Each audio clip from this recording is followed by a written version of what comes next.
Hello everyone, this is Crota giving you a shoutcast and game 3 in the series between Kuba and Hasu. We have Kuba spawning as the blue Zerg player here at what I'll call the 12 o'clock position. Meanwhile, we have Hasu spawning here at the 9 o'clock position as the yellow Protoss. A Zerg versus Protoss once again, and I'm looking forward to this matchup. Game 1 was really exciting. Game 2, I just felt for Kuba. Kuba seemed to be making mistake after mistake. He had out macroed, and it looked like Kuba could have taken the game at any point, but Hasu just superior micro in that matchup, losing a lot less units and taking game 2 as well. So hopefully I didn't spoil anything. And most of you guys do watch my games in order, as we now see a Protoss probe making its way out in order to do some scouting. I had a couple comments telling me or asking me why I cast so many games that most players and that most viewers, there's no possible way they could watch an hour worth of StarCraft 2 a day. And I was thinking about this, and what's true is that about StarCraft 2 is every game is different and every game is interesting, and I'm hoping that just by watching my games and watching this commentary, your gameplay does improve. You don't have to watch all of my games. I'm not asking every single viewer or all of my subscribers to watch all of my games, but I do hope that whenever you're looking for StarCraft 2 commentary, that there's just new stuff to find from me. That's usually the case. I do post 6 days out of the week. I do take 1 day to rest, and apparently some of you guys thought I fell off the face of the earth when I did decide to rest. But yeah, I do take 1 day to rest, and in order to just try to catch up and make sure my voice doesn't give out, spend more time with my family, my lovely wife, my daughter. So yeah, just, you know, for you guys out there who are unable to watch all 3 of my 3 or 4 casts a day, it's okay. Watching 1 or 2 is fine as well. For all of you guys who watch every single one of my videos, thank you as well. You guys are my hardcore fan base, watching all of my games and really making this worthwhile for me. We can now see Kuba currently getting a queen and also getting some Zerglings as well. The builds, not anything too interesting. You can see Hasu pretty much opening with the same standard build he has in the other previous matches. So nothing too out of the ordinary so far. 1 gate into a Cybernetics core or 2 pylon Cybernetics core, getting the second assimilator now, so we may be going for a higher tech build, or just perhaps a lot of sentries. Early sentries are very beneficial, and now 1 probe going to hide itself over here perhaps, and try to walk in along this backside and gain a little bit more site information once again. We already have 1 zealot here, and now we should be getting a sentry. It may get chrono boosted, not quite sure. We should also get that Cybernetics core. There we go, researching that warp gate ability, and with that sentry, it will be able to pop out and then 2-shot many of those units. The probe coming back in, able to get even more sight once again. Looking around, the queen is trying to shoo it away. The probe may be able to escape, but there are some Zerglings already returning home, and the Zerglings may be able to try to cut off this 1 probe. Will the probe? Oh, juking those Zerglings, and now the probe with minerals in mouth or claws, or whatever that probe however that probe holds those minerals, will be able to escape away. It looks like it will be able to just mineral path through that zealot, and that zealot will be like, haha, I'm gonna start attacking you. Oh, and there's a force field, so stopping any of those units. A zealot and a sentry now engaging over here, and that 1 sentry a little bit in trouble right there, but many of those Zerglings will get finished off. The sentry stayed alive at 8 hit points, a very gutsy move by Hasu, but that sentry will live to place down another force field. And now that zealot also getting a couple kills as well. So 4 scouting Zerglings, 4 early losses coming in from Kuba. Kuba is currently down 2-0 in this series. Currently drones now making their way over here, doing some more mining as well. Kuba probably has a superior harvester count, sitting at 28 compared to 25. And we now Hasu just going into a 3 gate, now using that warp grade upgrade, and he will be able to warp in more sentries. We may get a nexus, we may not 100% sure. Zerglings now trying to test that front door, but it's not going to be able to make its way through, as there are now 4 sentries. Perhaps going to warp in another nexus here, warp in another sentry in just a moment. And now with 5 sentries, I believe he's going to be able to have a very strong force field wall early on in this game. Stalkers now being added to this army, as Hasu can just take his time and off of 3 gateways produce a very large army.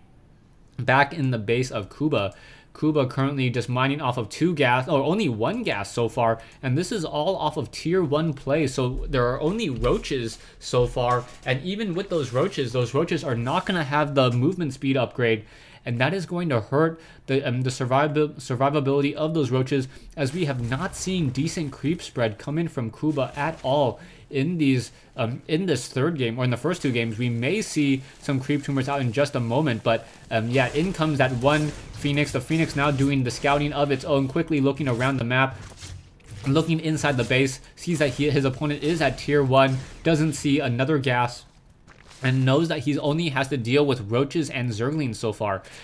If you are going to be going for mass tier 1 like this, definitely get an additional queen and try to lay down more creep tumors. A Phoenix now able to just get as much sight as possible onto these units, as the roaches have no way of attacking air and unable to stop that scout. We now see, what, 3 stalkers, a lot of sentries, 5 sentries in this group, and now Zerglings now trying to swarm in over here. There's those force fields. Zerglings, more force fields being dropped in. That is, what, 200 energy of force fields, but it doesn't really matter to Hasu, as energy is free on those sentries, and now those roaches being stuck on the wrong side of the wall. More roaches now trying to funnel in, trying to get some damage onto those probes. Stalkers and more sentries and zealots are trying to battle it out over here. Probes are just hiding back close to those photon cannons, and some of those sentries may get taken down. No, the Zerglings trying to make their way through, once again unable to, and now just continuing to just try to press this front door. Kuba now in retreat with no real way of getting a very large army, having a difficult time to try to put any real pressure, as those roaches move very slowly off of creep. Roaches now dealing damage towards the Nexus instead, and now in comes a Zealot. The Zealot now going to turn around and get some damage, but unable to really do any more damage, as it just tries to test the waters. And it looks like one Zealot will get picked off. Oh, there's the force fields, and now this roach ball is no longer in a ball. It's going to be very difficult. This Nexus may get taken down though, and if the Nexus gets taken down, at least some damage will be done economically speaking. Immortal is now joining in on that fight, and with one Immortal able to do 50 damage per pop, and those roaches with nowhere to grow, that is going to be very sad indeed. The Immortal now trying to back off. It could just re-engage once again. Not quite sure an Immortal can go toe-to-toe against a roach very easily, again, considering that the Immortal attacks faster, has farther range, and also deals more damage. The Immortal now should just be turning around, trying to deal some damage. It looks like the Zerglings are able to peck away at that Immortal a little bit more, and now the Immortal has taken a serious amount of damage, and now the Immortal trying to go into full retreat.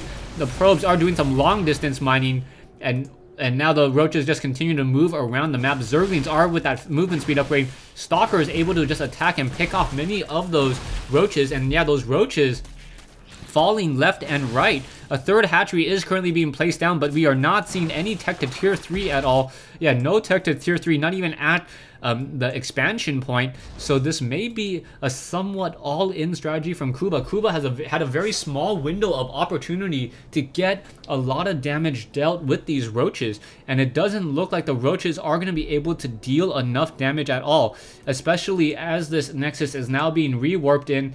Hasu sitting at 52/58. Kuba sitting at 77/108. Army-wise, it is about even, but Kuba needs to be able to break into this front door and try to deal some damage. 2 photon cannons, a couple stalkers, with 1 Immortal able to hold off a very large roach army, especially considering that those roaches do not have a very decent range, trying to go toe-to-toe against units with a lot of range, and also sentries that can cut off their retreat path. Kuba currently seen at 94/108 food count versus 58/58 for Hasu. Income-wise, 720 versus 1460. So once again, Kuba has probably lost a lot more in terms of resources. Yes, 1,300 more in terms of resources, but Hasu is still in this game, and some might say he has even a little bit of a lead right now, as his as his tech is significantly higher. Another hatchery finally being placed down over here. Roaches now trying to make their way in. It doesn't look like a lot of damage will be able to be dealt, as those units are once again in full retreat. If Kuba had taken the opportunity to expand while he was attacking, perhaps he would have gotten a stronger economy going, and he would be able to simply attack move with a stronger army. You can now see Kuba sitting at 2,100 versus 2,075.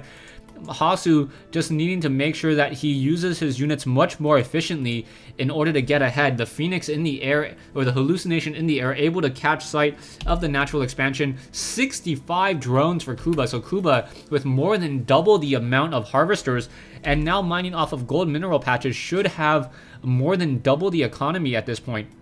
You can see probes now being transferred over here as well. Hasu also trying to chrono boost up more probes, trying to get a stronger economy back in this game. We are sitting at tier 3 right now, production-wise. Glial reconstitution, the movement speed upgrade, and now roaches. A lot of roaches being trained, but no weapons upgrade on those roaches or those Zerglings. So 0-0 roaches against what will be 1-0 Immortals, Stalkers, and Sentries. 2 Immortals now bringing up the rear against the rest of that army. Perhaps they will be able to deal a lot, as those Stalkers now just being very, very careful to not get caught out in open field against an army of those roaches and those Zerglings, those very, very fast moving Zerglings.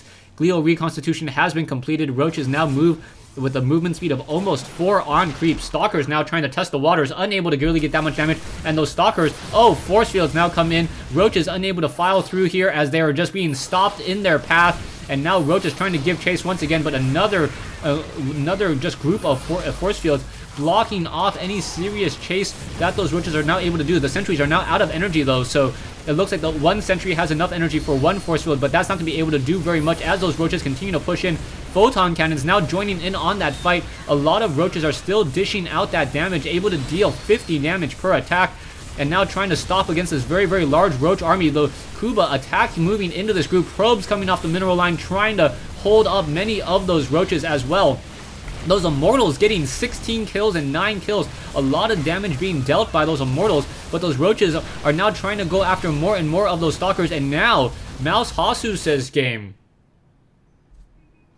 Alright, so I may have cast these games out of order, but they were numbered in this series for me this way. So I'll have to talk to the tournament directors, ask why the games were cast in this order. This was a best of 3 series with Hasu winning 2 versus 1 in this best of 3 series. I just casted, I believe, either game 2 or game 1 as game 3.